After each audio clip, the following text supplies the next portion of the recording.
Welcome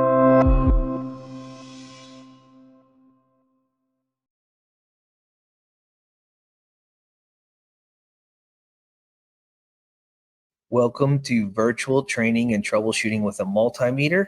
I am Greg Belt. I am doing the presentation today. Before we get started, we're just going to cover that this is going to be troubleshooting training. I will cover several methods of working with, examining, and inspecting machinery and equipment. Due to time, we cannot cover every issue that may pertain to your equipment in terms of every approach, risk, or safety concern. The training should be considered in light of your normal practices, industry norms, or any applicable rules and laws. Safety is a top priority for MiTek, and I am sure it is a top priority for you and your business. I cannot cover every safety issue here, although I will mention a few. It is essential that you work with your organization to understand any applicable laws, rules, and regulations that may apply to safety in your workplace, and how to properly, safely work with machinery. Please consider this training and its suggestions in light of your organizational rules, policies, applicable laws, and your own judgment.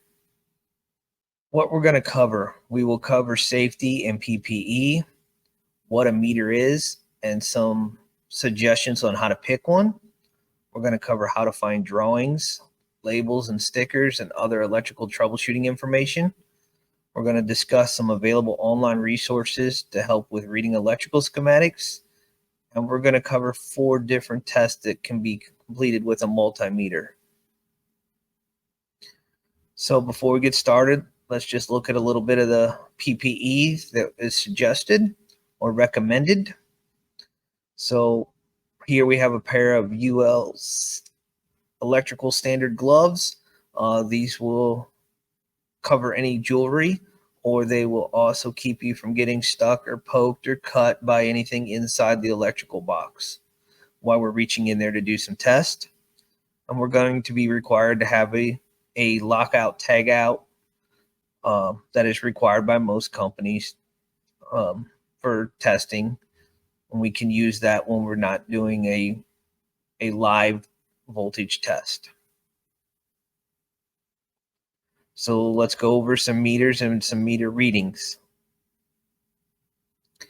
So this is just a simple clamp-on meter. This is a Fluke brand. This is just an example of a meter that I recommend. It's a personal choice. This is just the information from the bottom of the box. I purchased this one on Amazon for some personal use. If MiTek comes out on site, this is the meter that the techs will have provided to them from MiTek. It is a Fluke 323 is the model number of this meter. It's very easy to use. There's only 4 or 5 settings on the meter. It's not overly expensive, and it's easily accessible and readily available at a lot of locations. Again, this is just some other examples of meters. This is another Fluke. That's a different model number. The Flukes come with good quality leads. Most of them come with a case. The one on the far right is just from a box store. It's another good quality brand. Not very expensive, but easy to set, easy to use, reliable. You can get it from pretty much any box store as well. So we will get into electrical troubleshooting and resources. So what is a meter, and what is a meter read? What is the meter reading? So the multimeter reads the difference between the 2 meter leads. So when you're set to voltage or resistance, it's simply going to take the difference between the 2 meter leads, and it's going to read that on the display. The different colored meter leads will plug into either positive or negative in most meters. It's pretty much irrelevant which port you plug into. The meter's still going to read the difference between the 2 probes. If you reverse them when you're checking DC voltage, you may get a negative reading or a positive reading depending on how you have the meter leads plugged in. So the meter can also measure amps in the clamp portion of the meter of an amp meter. So here we have some main electrical enclosures. This is some examples of commonly used cabinets or main electrical enclosures or main disconnects that MiTek uses on their equipment. So the main disconnect switch will cut power. Most of these main power disconnect switches have an override capabilities. Some of them have a button you have to push. Some of them have a screw you have to turn, but you can open the box with power applied so you can do some test or meter reading. So when we get into this, I highly recommend if you're going to take a reading or do some voltage test with the live circuits, we turn the enclosures to the on position, use the override button or screw to open the box once power is applied. This will protect you in case of arc flash or direct short. You always have that door between you and the live components on power up. So once we get the main enclosure open, inside the main enclosure, we have our UL stickers. So inside, next to the UL sticker or on the UL sticker, it's going to tell you drawing numbers or drawing packet and the drawing revision history of this enclosure and of the equipment that this enclosure is running or powering. So on the UL stickers, you're going to have voltage information. You're going to have fuse sizes, drawing numbers that the machine was built to. UL stickers can look different depending on the machine, but they're always in the main electrical enclosure. So here's a sticker that is the drawing revision history in one of our enclosures. So this will tell you the revision number that the machine was built to. This is useful in troubleshooting, or if you are calling in for help or getting some assistance troubleshooting your equipment, the tech on the phone can look at the exact same drawing that you have or that your machine was built to. Also on your piece of equipment, you're going to have a MiTek nameplate. So every machine will leave with a MiTek nameplate. This information will have the voltage of the equipment, the model number, the manufacture date, and the serial number. This is all important information that the tech may ask before he begins to troubleshoot your equipment. In today's presentation on electrical meters, we don't have time to cover the schematics and reading of schematics. You can go to MiTek's website. There's some videos and documentation on there that will help you in reading electrical schematics for troubleshooting your equipment. So once we have an electrical schematic and we know how to read an electrical schematic, down at the bottom right, there is a drawing number on the electrical schematic that is going to match the information that was on your UL sticker. Inside the main electrical box or inside the individual electrical boxes, you will have a drawing packet. It's going to have information about what's in that enclosure, the components used in that enclosure, and the layout of that particular panel, so you can look in there to find the components used and their locations in the panel. So basic multimeter tests for troubleshooting. So today we're going to do some tests with our meter. We're going to do a voltage AC test. We're going to do a voltage DC test, some continuity test, and then we're going to do some motor amp checks. We're going to do the voltage AC test and the voltage DC test with power applied. So that's when we're going to need our PPE, and we're going to realize we have to take into account we're using a live circuit for those tests. We will not use power or have power turned on for a continuity test. And then we will have power off when we get ready to do an amp check, but we will have to have power on so we can start the motor once we have our meter set up. So again, voltage AC, voltage DC, we're going to have live circuits. And for continuity test, we cannot have a live circuit. That will be done on a locked out, tagged out circuit. And then when we do our motor amp checks, we will have power off. We will hook our meter up. We will prepare for the test. We will turn power on, and then we will apply power to the load that we're going to check with our clamp meter, or our amp meter, however you'd like to refer to it. Okay, so we're going to perform some voltage AC test. I highly recommend before you do any testing that you think about what you're going to test and you have a reading that you're expecting to see in your mind. It's too easy to assume that the voltage that you're seeing on the meter is the correct voltage and be led in the wrong direction. So you should have something in your mind, and if the meter is reading something different, you need to dig deeper into why you're getting those readings. So on the first test, we're going to set up for voltage AC. Most meters have a V with a squiggly line above it for our alternating current.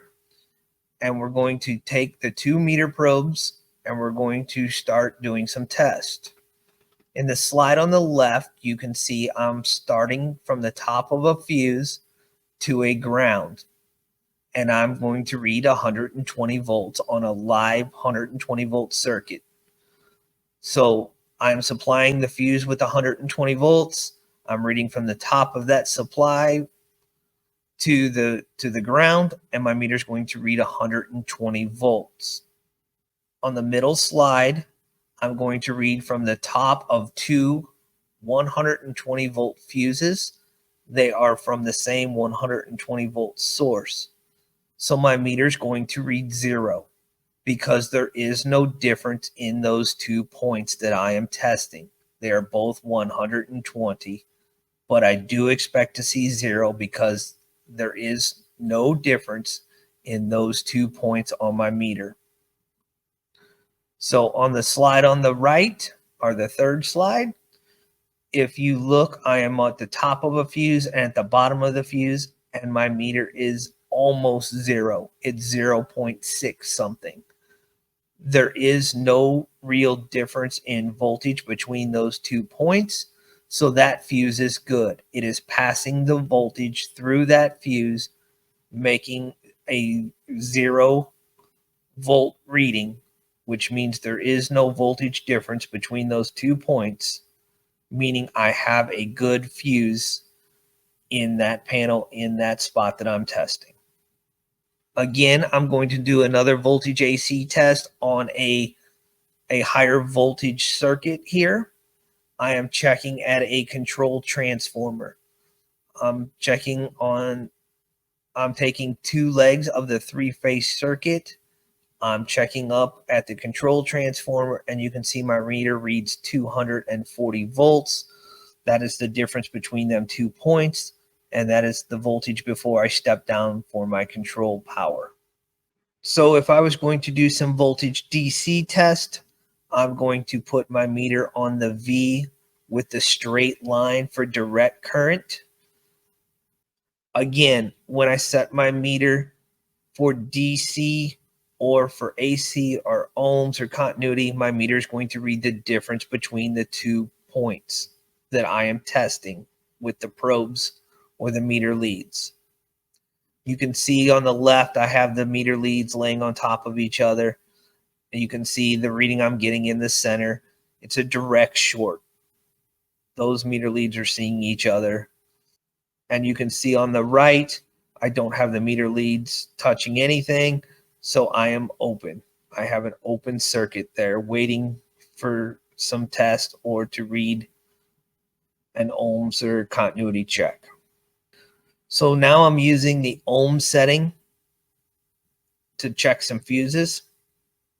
So you can see my meter there with the fuse in, and I'm checking on both sides of the fuse.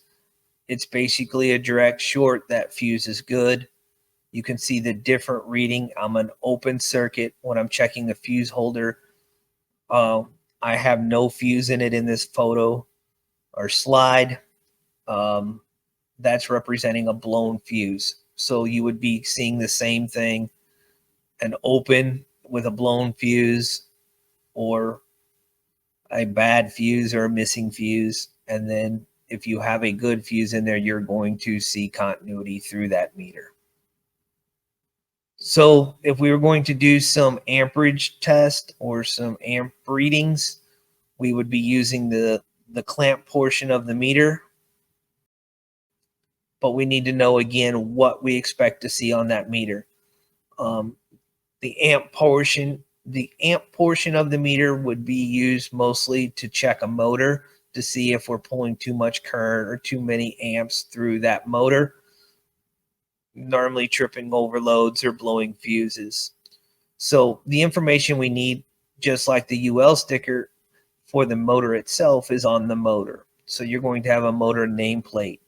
It's going to tell you the amp rating. It's going to tell you the voltage, and it's going to give you a bunch of information about the motor. For this example, we're more concerned with the amp draw and what we should expect to see. This is a dual voltage motor. So this is a 240, 480 motor. So it's going to have two different amp readings as well. So in this example, you would expect a 5.6 amps at 240 volts, or you would expect a 2.8 amps if you were having it wired high voltage for 480 volts.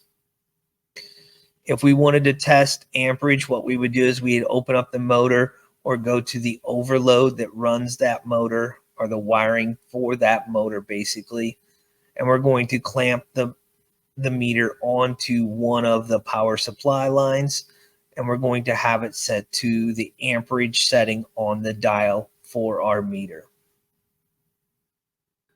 In this training, I have suggested some products and techniques to perform troubleshooting safely. These are just examples, and you should consider them in light of your work and any problems before you. Due to time, we could not cover all scenarios, but we hope this provides background for you to work effectively with your machinery. Thank you.